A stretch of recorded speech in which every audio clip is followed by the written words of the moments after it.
With the recent release of Deadpool and Wolverine, I thought this would be the perfect opportunity to go back to all of the other X-Men movies, give them some mini reviews, and put it all on a tier list. And of course, I just need to say, this is all subjective. These are just my opinions. You'll agree with some, you'll disagree with others.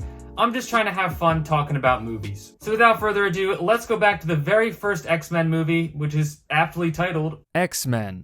In the not-so-distant future, people born with the mutant gene are discriminated for their perceived threat against human beings.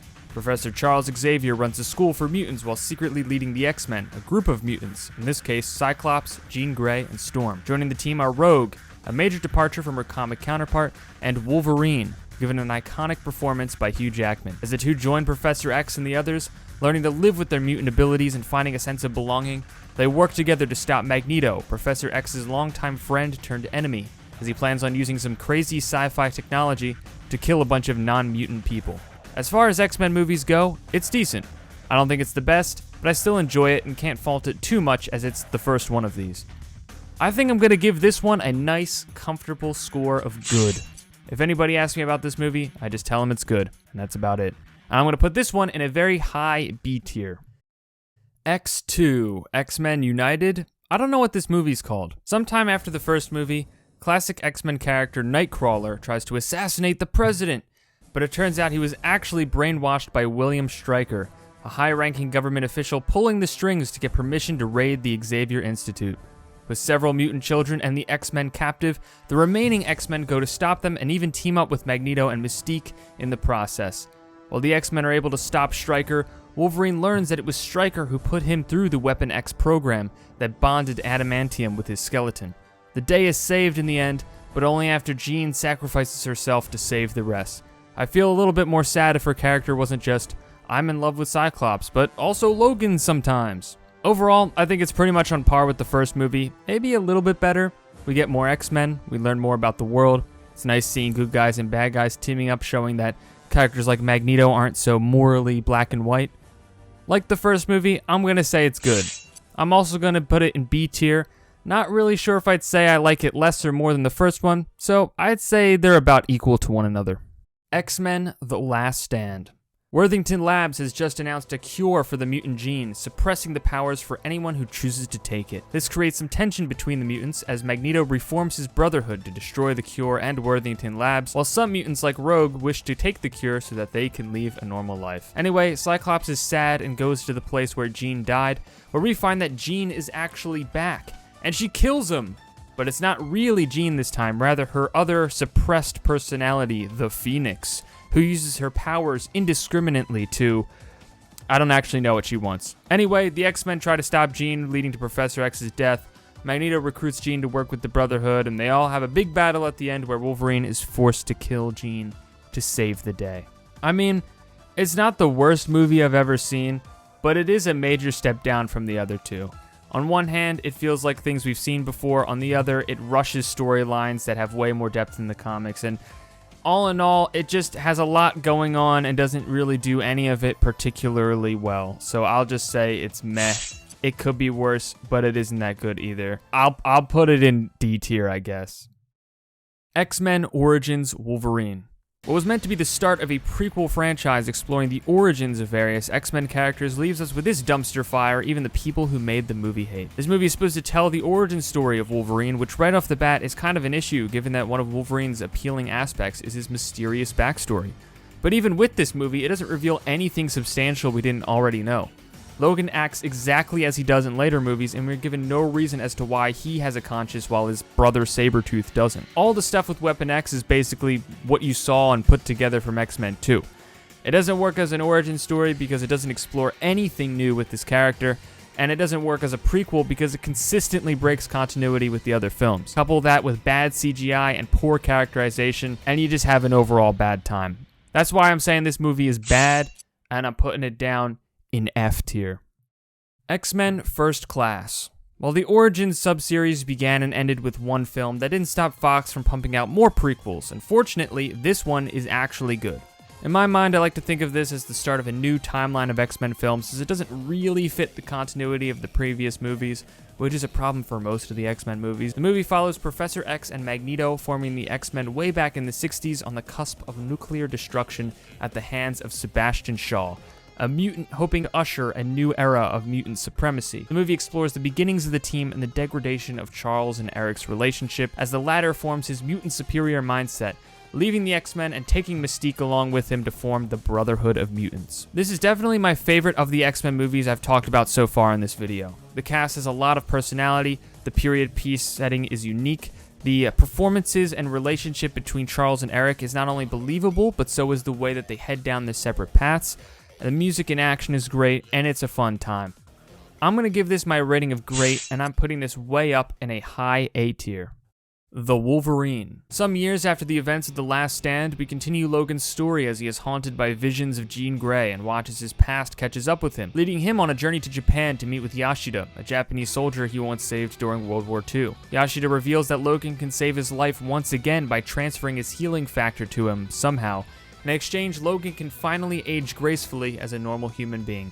Logan declines the offer for some reason. What ensues is a sinister plot of targeted assassination attempts against Mariko, the granddaughter of Yashida, who is being protected by Logan, and also the two are just falling in love. By the end of the movie, Logan must face the Silver Samurai, a giant mech suit piloted by none other than Yashida, who is forcefully trying to remove Logan's healing factor after cutting his claws off. He is saved by Mariko, who kills Yashida, and Logan returns to America with Yuriko, who had been aiding Logan throughout the movie, until the post-credits scene acts as setup for the next X-Men movie, even revealing Professor X to be alive. Somehow. I don't really know. I think it's nice to take a more personal look at Wolverine, not only emotionally vulnerable as he's still depressed after what happened with Jean, but physically vulnerable as his powers get weakened for most of the movie. While the third act does go way too over the top, I do think the movie is good, and I actually had a better time watching this than the other X-Men movies. I'm going to put this in A tier below First Class. X-Men Days of Future Past. After 8 years, the original X-Men have finally returned, sort of. It's a dark future and robots are killing everyone, specifically mutants, so the last group of survivors have to work together to save the day. Not only are the Sentinels introduced in this, but so is time travel. With the help of Kitty Pryde, Wolverine's consciousness is sent back in time to the 1970s, where he must recruit Professor X, Beast, Quicksilver, and even Magneto, all coming from the First Class movie, to stop Mystique from assassinating Bolivar Trask, which leads to the creation of the Sentinel program. As the group races to change the past, a new future is created, giving a happy ending to the original X-Men series, with Cyclops and Jean coming back to life, while setting up a new future for the prequel X-Men timeline. Yes, continuity-wise, this is all over the place, but regardless, I think this might be the best of the X-Men movies. It takes the best of the original trilogy and First Class, has great performances, utilizes the setting of the 1970s effectively, and feels unafraid to live up to the more comic booky elements the older movies seemed so scared of leaning into. I think this movie is great, and I'm gonna put it up in S tier. I think it just gets above First Class just a little bit. Deadpool. This movie follows the origin story of Wade Wilson, a mercenary who falls in love with an escort named Vanessa, who both live a happy life until one day it's revealed that Wade has cancer. Opting for an experimental treatment, Wade is left disfigured but now has superhuman powers and even has a healing factor. Suiting up as the anti-hero Deadpool, he goes after the man responsible for all his pain, teams up with members of the X-Men like Colossus and Negasonic Teenage Warhead, and reunites with the love of his life. If you're looking for a movie with comedy, action, and fourth wall breaks, here you go. If you're looking for something with a deep story or interesting villain, not really that much. Like, it's a fun movie. It can be funny at times. It's not the kind of humor that's going to make me burst out laughing. It might make you. I don't really know. I think it's light fun, but that's all it really needs to be, I guess. I'm going to say this movie is okay. It's not bad by any means, but I don't really think it's the best either. I'll put it in a very high C tier. X-Men Apocalypse. 10 or so years after Days of Future Past, it's the 1980s, and Charles Xavier and Beast have finally got the Xavier Institute up and running. But their world is about to shake when the world's first mutant, Apocalypse, awakens from his hibernation, recruiting a depressed Magneto, Psylocke, Archangel, and a younger version of Storm as his personal horsemen to reshape the world in his own image. Professor X forms a new team of X-Men to stop him.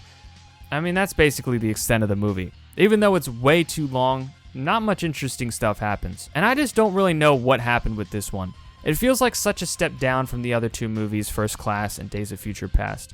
The movie takes forever for the plot to get going. None of the new characters are compelling. There's a Wolverine scene that is so incredibly forced and just kills the pacing. Apocalypse isn't menacing at all, especially compared to the scope and scale of his character in the comics. And Magneto's storyline, it's just a retread of everything we've seen before, and he has no consequences for helping Apocalypse almost destroy the world. Him and Professor X are on good terms, I guess. Yeah, I just don't like this one. I'm gonna say it's meh. I don't think it's quite as bad as X-Men Origins, but I'm going to slap this one in D tier anyway. Logan. Here it is, people, the final movie with Hugh Jackman as Wolverine until Ryan Reynolds brought him back. Anyway, this movie is set in its own timeline and acts as an ending to the stories of Wolverine and Professor X, a very dark ending at that. Sometime in the future, the X-Men are long dead, as Charles Xavier's deteriorating mental state causes his powers to wreak havoc on those around him if not kept in check with medication. Mutants are almost non-existent, as the world's governments have altered the food supply to suppress the mutant gene.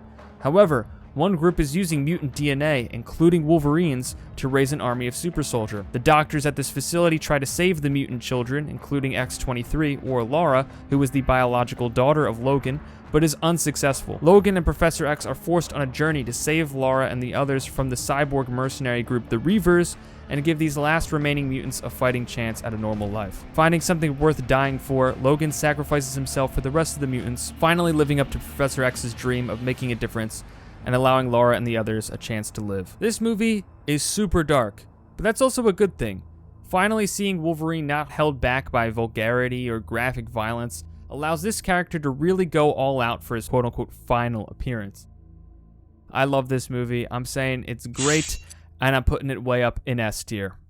Deadpool 2. Shortly after Deadpool saved and got back together with the love of his life, Vanessa, she gets killed at the start of this movie. Feeling like he has no purpose in life, he repeatedly tries to kill himself until Colossus of the X-Men recruits him and tries to lead him down a better path. They run into a young mutant named Russell, an orphan on a rampage after being abused by the head of an orphanage who uses the facility to torture young mutants. But they also run into a time-traveling mutant named Cable, and we learn that Russell becomes a villain in the future responsible for killing Cable's family. Putting together his very short-lived X-Force team, Deadpool does his best to redeem Russell and stop him from turning into a villain in the future, successfully changing the future and even convincing Cable not to kill him. Oh, and he even uses Cable's time-traveling device to save Vanessa and some others at the end. So none of it really mattered. Extensive plot summary aside, it feels exactly like the first movie. Same kind of jokes, same kind of action, doesn't really do much differently. I get that it's a sequel, and I'm not expecting it to, reinvent the wheel. I just mean it feels like something we've already seen before, and the appeal of Deadpool just kind of wears thin a little bit in this. It's okay, and I'm just going to put it in C tier below the first one. Again, I don't think it's a bad movie. It's just okay. Dark Phoenix. They didn't even bother putting X-Men in the title of this one. We have reached the final film in this decade-jumping, somewhat period piece series of X-Men movies where no one ages for some reason, and the story that they decide to adapt this time is the Dark Phoenix saga. Even though they already did that. Not only are they adapting a story they already did before in X-Men The Last Stand, they very clearly rush everything, as this was originally meant to be a two-parter. So while the movie is more or less playing out exactly like the Dark Phoenix part of The Last Stand, we get more of the same drama between Magneto and Professor X from the other prequel movies, noticeably scaled down action scenes like struggling to cross a street because there's a lot of cars, and aliens. Aliens are in this movie, just completely random thing to include. It's nothing you haven't seen before, and it's not told particularly well either, which honestly makes things worse. They already did the Dark Phoenix saga. If they were going to do it again, there's no reason it should be just as bad as how it was before. So yes, this movie is bad, and it's going in D tier. Why did they do the Dark Phoenix saga twice? And it's bad both times. I don't get it. The New Mutants. So like 4 years after they shot this movie, they finally released it, and it's definitely a movie, I guess. I couldn't even really tell you what it's about because it's really boring. Basically, a bunch of young mutants are in a hospital, and they think they're going to join the X-Men, I think, but then it's like, actually, they're not, because it's bad guys. They fight a big fear bear at the end or something. I don't even know. I literally don't even care what to rate this one, so I'm just going to say it's bad. I'm just going to throw it in F tier. I mean, if a movie is so bad, I couldn't even tell you anything about it, like, that's just not good. It's sticking in F tier. I don't care. Whatever. Deadpool and Wolverine. 7 years after the last Wolverine movie, 6 years after the last Deadpool movie, and 4 years after the last sort of X-Men movie, the Fox Marvel Universe makes its somewhat triumphant return in this maybe final installment of the Deadpool series.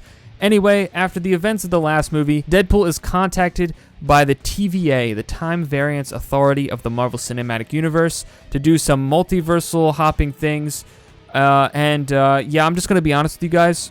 I just recently watched the movie, and even with it still super fresh in my mind, the plot of this movie is so paper thin and nonsensical, I'm not even going to bother getting into it. Look, if you're here for vulgar comedy, graphic violence, the chemistry between Hugh Jackman and Ryan Reynolds, incredible action scenes, fun cameos, and interesting multiversal scenarios, you'll be happy.